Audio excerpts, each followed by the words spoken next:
This all comes as a lot of Americans are dealing with student loan confusion as the Department of Education is going through some major changes there. Yeah, right now millions of borrowers are worried that they might see their loans go into default. So 12 News journalist Troy Lynch joins us live in studio with how Arizona is being affected specifically with this. I mean, it's coming from all different angles. So many people are just dealing with it. Whether you want to go to college, you are planning on using student loans, or whether you're trying to pay off those student loans right now, this affects you. Now, nearly 50% of the Department of Education's workforce is being cut, which is causing some disruptions. However, Education First Arizona, which is a local nonprofit, says we haven't seen any disruptions yet at the student level. But let's look at the broader lens, because almost 2 million borrowers are headed for default. Now, during the pandemic, the Education Department paused federal student loan payments and also pausing the possibility of default with it. However, it resumed last October, and there are 4.2 million borrowers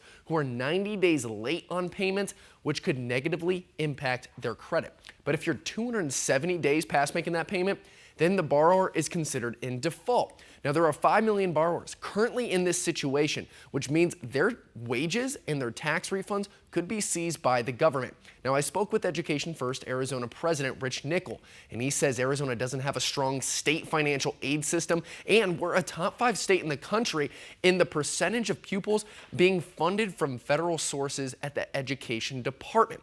Now, some Arizona students are very dependent on federal funding, which he expects to be disrupted. So what do borrowers do, and what kind of students who want post-secondary education do now? Here's his advice.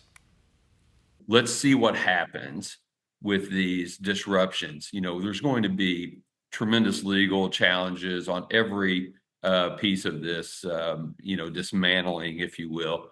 So what we're really asking people to do is don't pause in your education. So Rich also mentioned that post-secondary attainment in Arizona is up by more than 30,000 students, which helps boost workforce and economic growth. However, with all of the legal battle, some experts believe that there could be more confusion ahead. However, applications for the income-driven repayment plans are back open. It closed for about a month, where the forms were removed from the Education Department's website, leading to monthly payments skyrocketing. Justin, Emma?